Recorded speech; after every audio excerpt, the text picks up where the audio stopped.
मेरे सामने बताया कि हम 20,000 करोड़ रुपए का निवेश करवाएंगे। मैंने कहा इतनी बड़ी आबादी 20,000 करोड़ का निवेश तो उत्तर प्रदेश के लिए ऊंट के मुंह में जीरा जैसा है। दूसरा इन्वेस्टर समिट फरवरी 2023 में हमने किया, ये 4 लाख से बढ़कर के 40 लाख तक पहुंच गया। 40 लाख करोड़ रुपए का निवेश। आयुष्मान भारत के साथ उसको एक पैनल भी करती है और आप जुड़ेंगे तो कोई भी पेशेंट आएगा उसको 5 लाख रुपए तक की निःशुल्क स्वास्थ्य की सुविधा के लिए सरकार धनराशि को वहन करती है। और यहाँ 1 वर्ष के लिए, फिर उसके बाद अगले वर्ष फिर उसको हम 5 लाख की सुविधा उपलब्ध करवा देते हैं। और इसमें विस्तार न बेटी सुरक्षित थी न व्यापारी सुरक्षित था।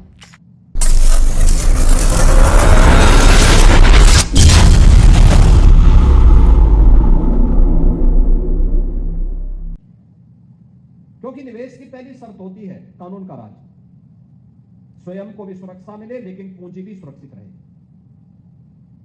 दुर्भाग्य से स्थिति उत्तर प्रदेश में नहीं थी। हर दूसरे तीसरे दिन एक दंगा होता था, न बेटी सुरक्षित थी न व्यापारी सुरक्षित था। और तब हम लोगों ने प्रदेश के अंदर आने के बाद इस बारे में कहा था कि अपराध और अपराधियों के प्रति सरकार जीरो टॉलरेंस की नीति के तहत कार्य करेगी।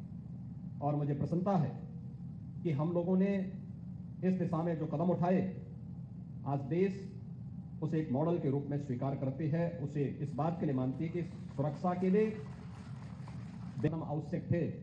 और उसको देखते ही देखते आज प्रदेश के अंदर निवेश की नई संभावनाओं ने पंख फैलाने प्रारंभ किए हैं। मुझे याद है जब 2017 के अंत में मैंने अपने प्रदेश के तत्कालीन औद्योगिक विकास के मंत्री और औद्योगिक विकास के आयुक्त को बुलाया। मैंने कहा उत्तर प्रदेश के अंदर कुछ निवेश के लिए हमें इन्वेस्टर समिट करने चाहिए। तो आप आश्चर्य करेंगे, वे मेरे सामने जब प्रस्ताव लेके आए थे तो उन्होंने मेरे सामने बताया कि हम 20,000 करोड़ रुपए का निवेश करवाएंगे। मैंने कहा इतनी बड़ी आबादी 20,000 करोड़ का निवेश तो उत्तर प्रदेश के लिए ऊंट के मुंह में जीरा जैसा है, ये सब क्या मजाक कर रहे हैं। उन्होंने कहा साहब हम लोग सार्वजनिक जीवन में लंबे समय से हैं। औद्योगिक विकास आयुक्त का मतलब चीफ सेक्रेटरी के बाद जो सबसे बड़ा प्रशासनिक अधिकारी होता है वो हम मान लिया जाए। और प्रदेश सरकार का कोई वरिष्ठ मंत्री जो औद्योगिक विकास मंत्री हो वह इस प्रकार की बातचीत करे, मैं बहुत चकता। मैंने कहा कैसी बात आप कर रहे हैं। उन्होंने कहा नहीं, माहौल है, कोई नहीं आएगा। मैंने कहा हम प्रयास तो करें। और फिर हम लोगों ने प्रयास प्रारंभ किया। अभी जो हमारे इस क्षेत्र के लोकप्रिय विधायक योगेश शुक्ला जी जो कह रहे थे कि पहले इन्वेस्टर समिट में हमें 4 लाख करोड़ रुपए के प्रस्ताव प्राप्त हुए, लेकिन जब दूसरा इन्वेस्टर समिट फरवरी 2023 में हमने किया, ये 4 लाख से बढ़कर के 40 लाख तक पहुंच गया। 40 लाख करोड़ रुपए का निवेश। ये 40 लाख करोड़ रुपए का निवेश देश के अंदर इन्वेस्टर समिट कैसे होने चाहिए उनके लिए भी एक मानक बना। उत्तर प्रदेश में 40 लाख करोड़ का निवेश, पहले लोग ये मानते थे कि डाटा ही फेक है। फिर लोगों को लगता था ऐसा तो नहीं कि 4 लाख का निवेश हुआ होगा, उसमें एक जीरो आगे बढ़ा दिया हो। तो मैंने सूची जारी की। मैंने कहा पब्लिक डोमेन में है, इन्वेस्टर से भी और पब्लिक डोमेन से भी इसकी जांच करके आप मालूम करके तब मुझे कोई कमेंट करना हो तब करें। और उसके बाद 1 सप्ताह के बाद लोगों ने मुझे फोन करना शुरू किया कि साहब आपका बहुत सफलता मॉडल था ये निवेश का। और इसीलिए निवेश छोटा हो या बड़ा, हमारे लिए केवल निवेश नहीं है, वह विकास का द्वार खोलता है। वह युवाओं की आकांक्षाओं को उड़ने के लिए एक नया पंख देता है, उन्हें रोजगार के साथ जोड़ता है। एक हॉस्पिटल केवल हॉस्पिटल नहीं होता है, वह सेवा का माध्यम तो है ही, लेकिन सेवा के साथ साथ ढेर सारे परिवारों की आजीविका का भी एक माध्यम बनता है। अपने घर के पास लोगों को रोजगार की संभावना मिले, इन संभावनाओं को भी आगे बढ़ाने का एक माध्यम बन मिलता है। और इसलिए मैं आज के इस अवसर पर डॉक्टर संदीप कपूर और उनकी पूरी टीम को इस बात के लिए बधाई दूंगा कि इन्वेस्टर समिट में जो उन्होंने एमओयू किया था 300 बेडेड का सुपर स्पेशलिटी हॉस्पिटल, वह आज उन्होंने बना करके तैयार किया। और आज मुझे इसके लोकार्पण के लिए आपके बीच में आने का अवसर प्राप्त हुआ है। यह सेवा का तो माध्यम है ही, लेकिन तमाम लोगों के लिए, नर्सिंग क्षेत्र में बेटियों के लिए, पैरामेडिक्स के लिए, डॉक्टर्स के लिए एक प्लेटफॉर्म भी है अपने कैरियर को आगे बढ़ाने के लिए।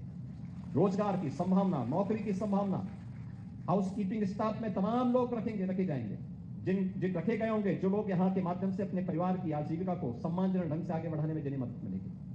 और मेरा मानना है कि पिछले 10 वर्ष के अंदर स्वास्थ्य के क्षेत्र में बहुत परिवर्तन हुआ है। एक समय था जब हम लोग इस बात को मानते थे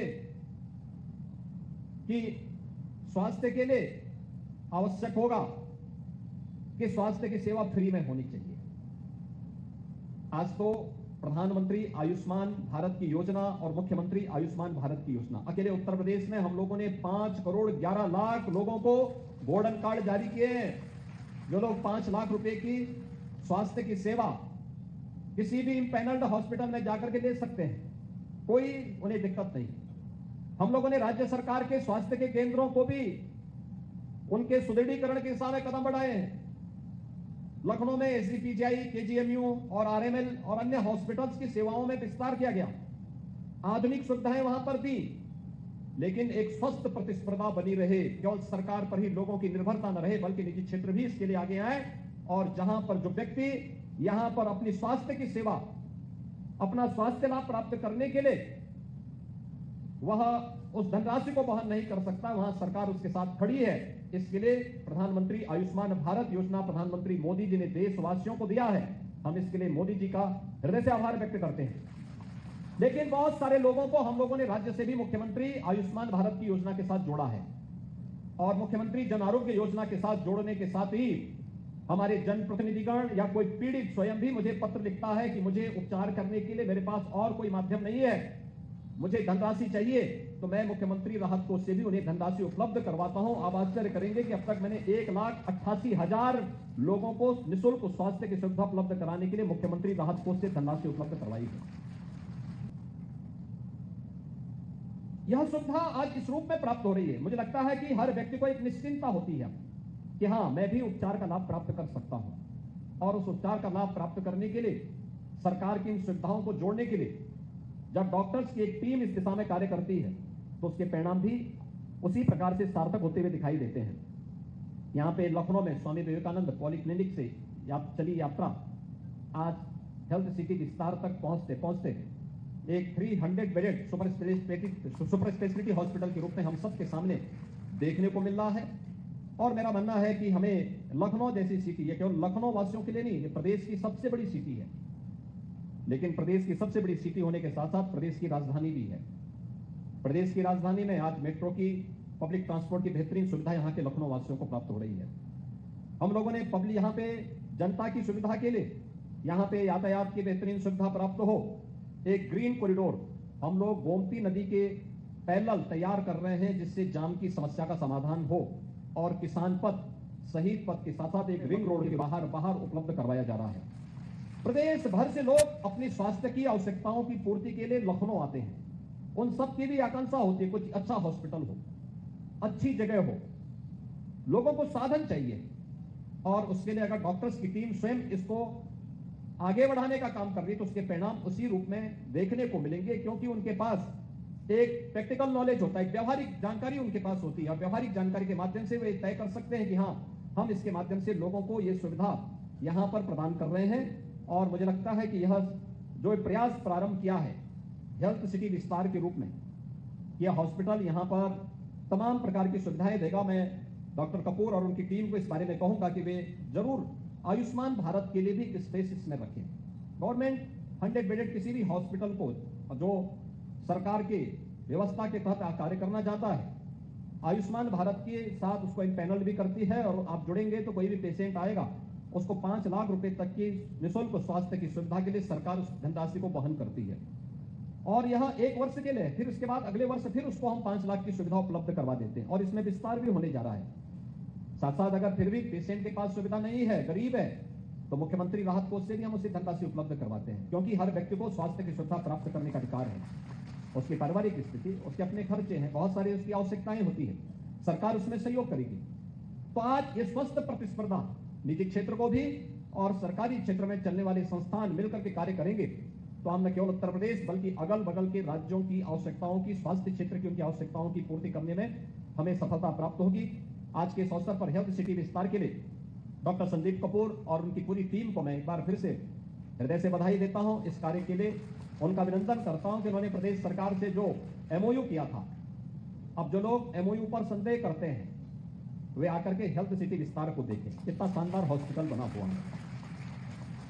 ऐसे ही अनेक इन्वेस्टर अपना इन्वेस्टमेंट करके आज उसमें प्रोडक्शन प्रारंभ कर चुके हैं अलग अलग सेक्टर में। विश्वविद्यालय निजी क्षेत्र में बन रहे हैं। देखो, जिसको कुछ काम नहीं करना होगा तो कहेंगे साहब ये प्राइवेट को क्यों आमंत्रित कर रहे हैं। आज प्राइवेट और सरकार का महत्व नहीं है।